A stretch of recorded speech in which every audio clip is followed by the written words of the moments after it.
Black Desert announced plans for closed beta and confirms the Tamer class for the Western version. Chronicle RuneScape Legends is now in closed beta. We see the first official trailer for the Western version of HeroWarz, and Tera breaks down the Brawler skill by skill.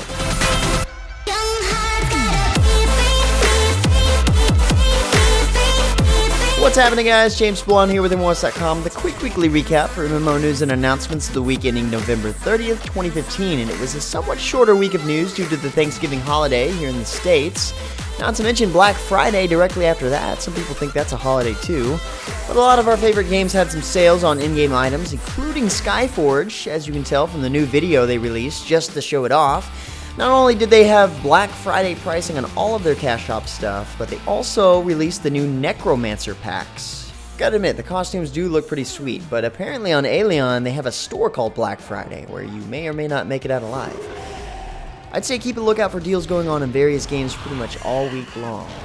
Anyway, getting into the news, Continent of the Ninth Seal launched its Ancient Arena update this past week that gets players with characters level 51 and higher into the Ancient Arena to attempt to defeat one monster one-on-one. The new competitive PvE dungeon is set up through rounds, and the idea here, of course, is to defeat the monster as fast as possible, but the rounds only last up to 2 minutes, and you only have the opportunity to face a monster in the arena once per day. A different monster will be spawned each round, and the round will end when players defeat the monster, die, or the time limit ends. Some of the rewards players will receive after the season include the new Growth Stones. These enable players to increase their gear stats according to their rank while the season is in progress, and a new season kicks off every 2 weeks. In addition, if you're into C9 PvP and you've got a level 45 or higher, you'll be able to take part in the new 1v1 PvP tournament happening every Sunday. Besides the new features, the update introduces many overall improvements to the game. To get the specifics, check out the patch notes from the site post at MMOHuts.com. Otherwise, the new update is already live. And speaking of already live, and also from Webzen, ELOA, or Elite Lord of Alliance, is now officially launched as of November 24th.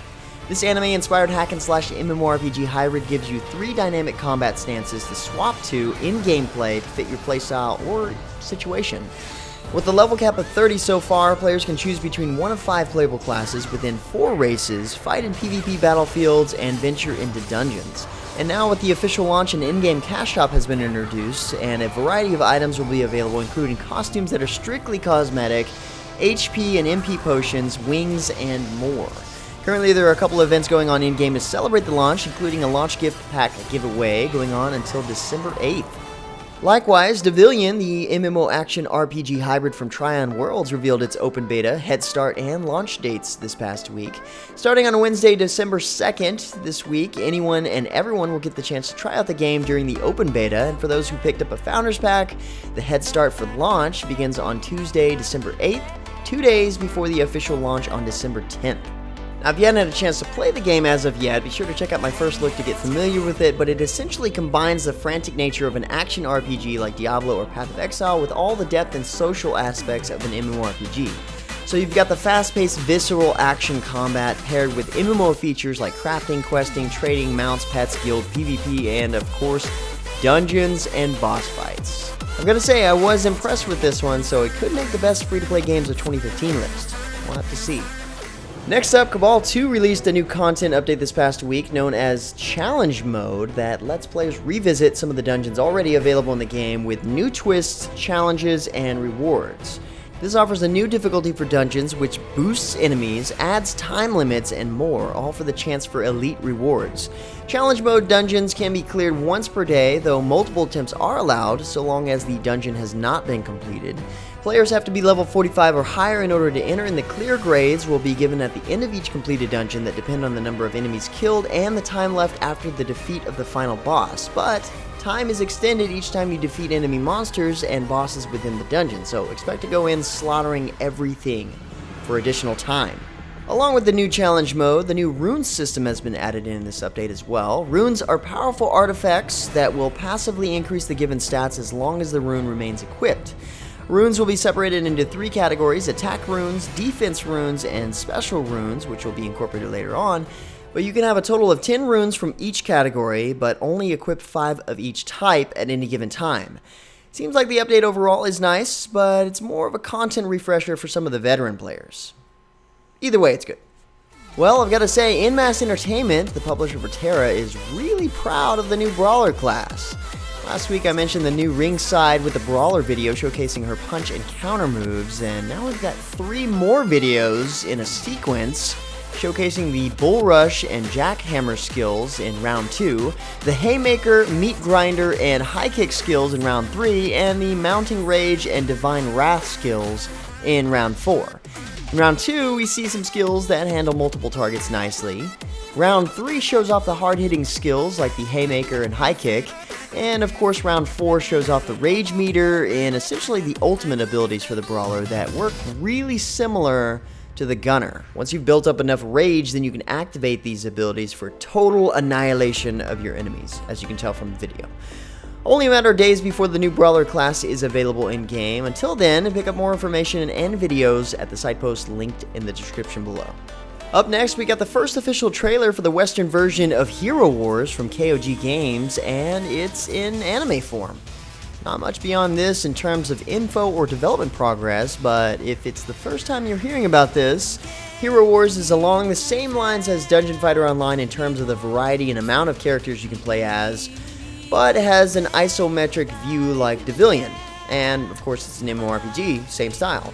Although there isn't an official website for the North American version just yet, the game did launch in September of 2014 in Korea and has been in the top 10 most popular MMORPGs there, so that's got to speak for something.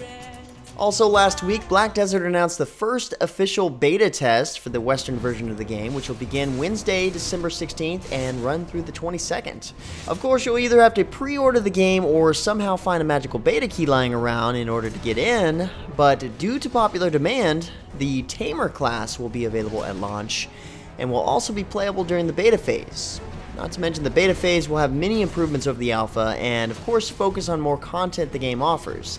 Head over to the site post to check out the new class overview trailer and more details about what's happening in beta. Next up, the new RPG TCG hybrid from Jagex, Chronicle RuneScape Legends, is now in closed beta as of this past week, and with that, we've got a brand new gameplay overview trailer that you see playing here. The video breaks down some of the game mechanics, and the cool part is, once you kill enemies along the way, they drop gold that you can then spend to summon familiars to aid you in battle. That's just one cool aspect anyway. But in a way, it's like using the cards in Hearthstone to battle enemies in a PvE situation. Kinda interesting.